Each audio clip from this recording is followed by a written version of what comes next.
live again. Hello everyone. Another live video because paperworm is cat. Paperworm. Something like that. Anyway, kitty cat, thanks for your question about protecting your hands from carpal tunnel. This lighting is bad. I don't look like a good filmmaker, do I? Because my lighting's so bad, it makes me seem like a bad filmmaker, right? Terrible. Inexcusable. So carpal tunnel is a real thing though, but it's not what people think. A lot of times people think that it has to do with your muscles and the repetitive movements and blah blah blah, but actually it's not your muscle. When you have problems with your wrist from writing too much, it comes from your nerve. You have a nerve in your hand that gets compressed because we're always moving our wrist this way and not so much this way. And so the muscle on the inside of the forearm gets shorter and shorter and stronger, and it compresses that nerve and then it ends up causing damage. Obviously I've had trouble with this, especially because I believe I have hypergraphia. I don't have a diagnosis. Also, I'm not a doctor. Everything I'm saying here is strictly informal and whatever. But I have hypergraphia, which is a compulsion to sort of write or doodle sort of endlessly, or write the same phrase over and over and over. It's associated with a lot of other things, so I don't have an official diagnosis, but I'm pretty damn sure I have it. Ooh, am I allowed to say that? Ooh, I'm pretty dang sure that I have it. I don't know, I've been gone, I don't know what the new YouTube rules are, but anyway, so I have struggled with this before. That's why I have one of these. This is a splint. If you have health insurance, you can go and get one. I knew someone who had one already, and they gave it to me. And if you wear this, it keeps your hand from bending too far down this way. So it can be good if you have a flare-up and you need to recover from that. But since it's essentially a compression of the muscle, one of the best things you can do is practice yoga, or periodically lean your hand on the edge of a surface and lift it up and down this way gently, and then downwards in sort of like an intentional movement, and that will help protect your median nerve, I think is what it's called. Also, spread your hand like this, and then bend your fingers one at a time. And this is something I did when I was learning to play piano too. You can also put your hands on a surface and lift one at a time. Thumb, index, middle, fourth, pinky, one at a time. And that will help to separate those muscle groups in your fingers and stretch them all out so that it doesn't turn into kind of one hard bundle that then compresses your nerve. So anyway, this is about composition notebook. I'm going to do another flip through today because it's easy to do flip throughs when I am as busy as I am searching for a second job and doing other things like that, and still being self-employed and working full-time and trying to find a new place to live. So anyway, this is another tool you can use. You can get these on Amazon, and you can get them at different levels of softness. This is a really soft one. I am female and I have small hands, and having a softer one is more helpful for me. A lot of times these things that are made to protect against carpal tunnel are made for men and working men, and so for that reason it's important to get something that's going to work for you. And when I say men, I mean people with larger hands. So just assess your hand size. You don't have to, it doesn't have to be connected with your gender if that makes you uncomfortable or doesn't jive with who you are. So you can squeeze these balls. You can also put them between your thumb and your index finger and squeeze down this way. And you can roll them on a surface to help stretch out those muscles as well. And as with anything, as I've heard from many yoga instructors, just do whatever feels good, because once you start to stretch a muscle, your body will sort of naturally tell you what to do next. Onward to the flip through. This is a recent journal I'm about to show you. Let me see if I can get this here.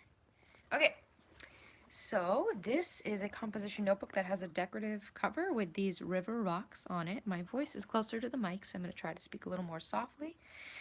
And I tore this out of a view book, and then I took this little clip art piece, which I actually did get from a craft store, in a pack of a butterfly. And this is my front page, a little bit of a collage. This journal is called Maybe This Time. When nothing is sure, everything is possible. Oh, that's nice. I kind of need to hear that now. Table of contents here. Not really any particular order. I have kind of general areas.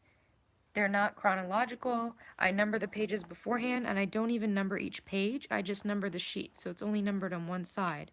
I don't care because it's faster, and then that way, let's say something's on page 51 and it's really on the back, who cares? You'll look for it, and if it's not there, you'll just flip the page. You don't have to be as specific as you think you have to be. Speaking of which, for example, this is my daily journal, but I also have this rough part of a screenplay for my pilot based on my novel Cope Syndrome. So in the front here, it probably has something here. Boy, Vigilante notes, that's a different story. That's very peculiar. Maybe I didn't list it there because I didn't need it. I must have typed it. But anyway, I would just write it in and put the page number next to it. There's the short flip through. And, oh, I don't know what's written on there. Please respect my privacy. Okay, so I don't want to know, I don't want to share exactly what's written because I don't know what I wrote in there. But I have, looks like I have some mind maps somewhere in there. This is called Ruckus now, but I was writing TV show concepts, which I'm still doing, but I was doing it more often earlier in the year. Here's the monthly page for February. I was doing a horse show, it looks like. Was I, or was that a different month? I should know because I've only gone to one.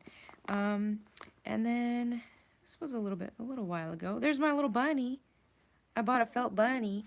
I'm not going to tell you, you know, some art journals, they tell you what they do. They're like, I colored this up here and I put a sticker here. And that's cool, especially if you have a method that you're trying to learn. But I don't do that because I feel like it's evident, you know. I know why I watch videos. I watch videos because paperless. I just want to see what the journals look like and I want to get tips. So that's what I like. So I'll just try to give out of what I seek, if that makes sense.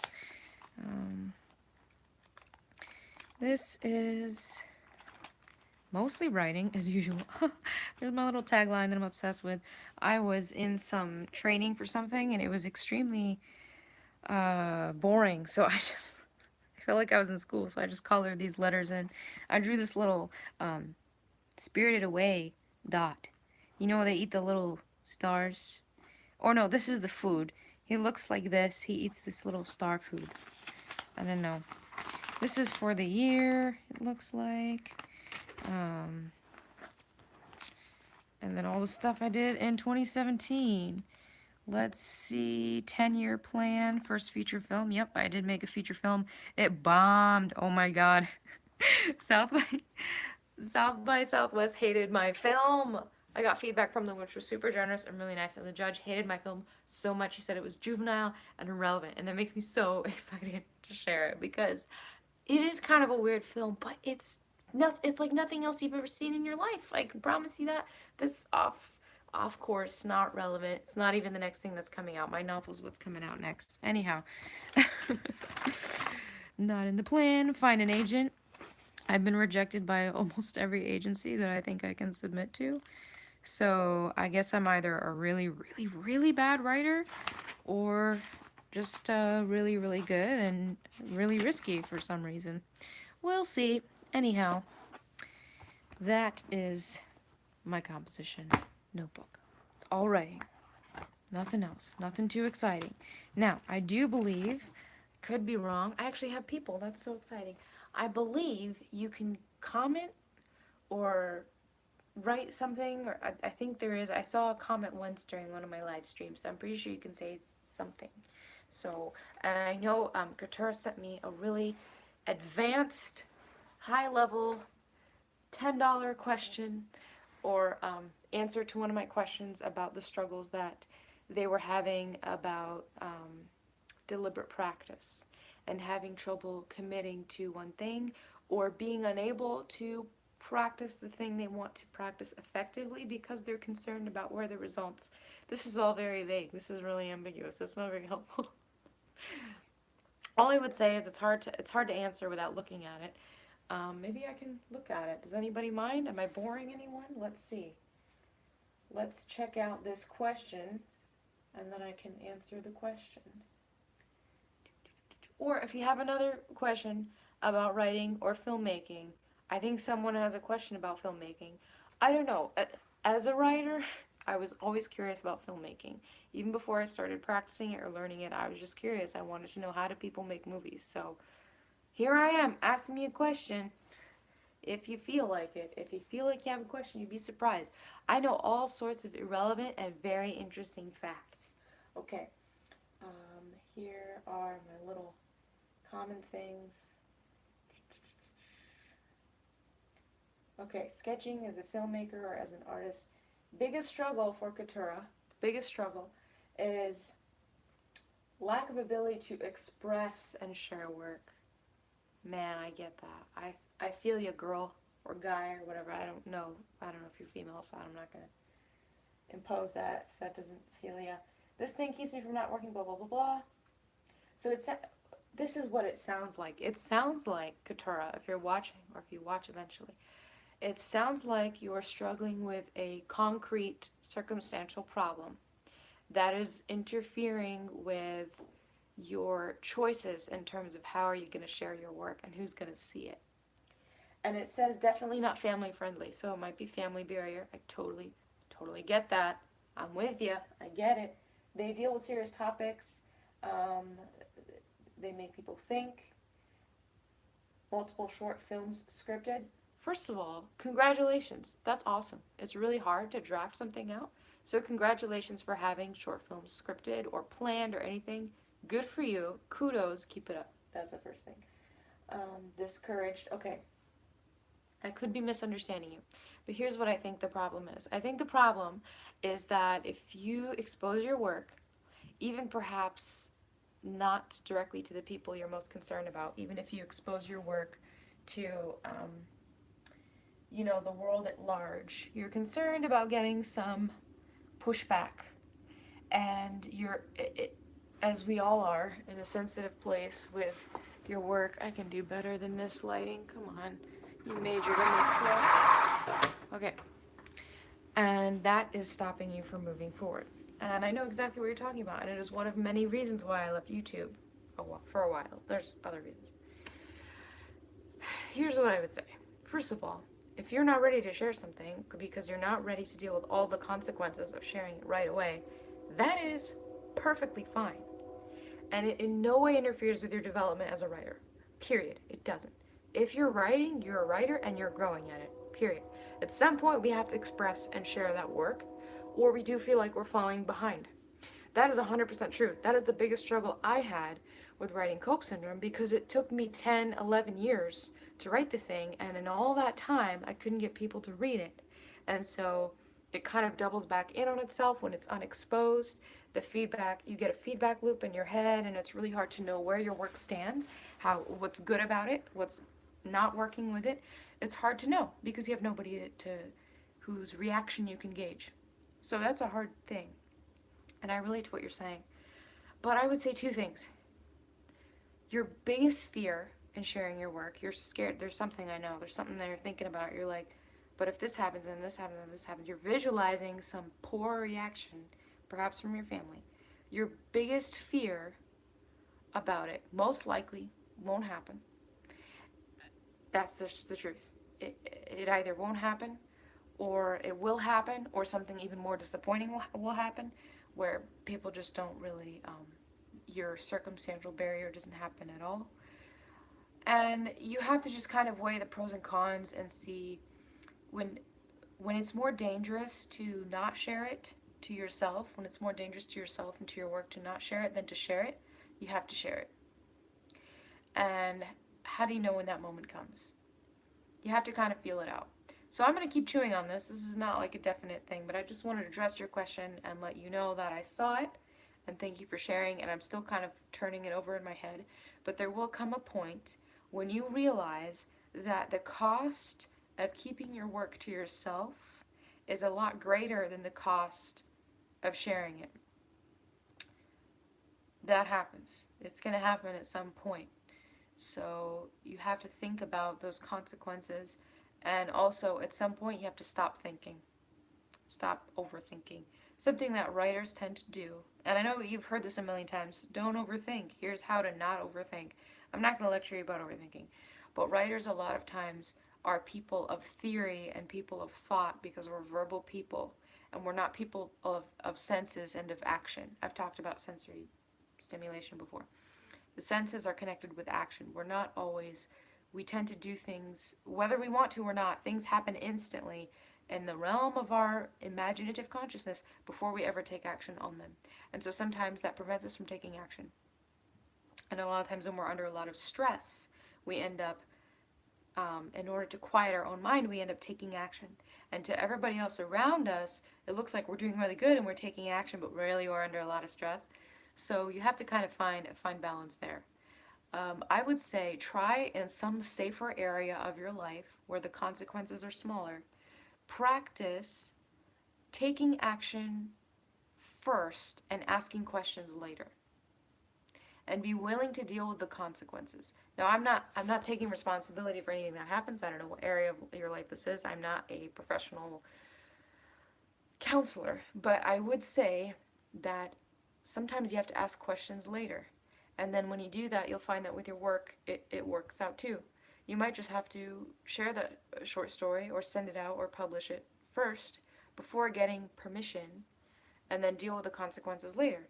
Act first. A lot of times people will, and I've actually learned this from being on the other end of it. I'm not the person who usually does that, but I realized that, especially working in entertainment, as a producer, in the producer role especially, I found that when I was collaborating with other producers or directors, that certain types of personalities will act first and then ask questions later. And there are consequences to that, but I had a much harder time, even in a leadership role, stopping people who just took action because they're already doing it. So I would wait and see what the consequences were. And sometimes that would be very frustrating for me. But even though I was surrounded with people who sometimes took brash or even irrational action, it taught me an important lesson about the power of that.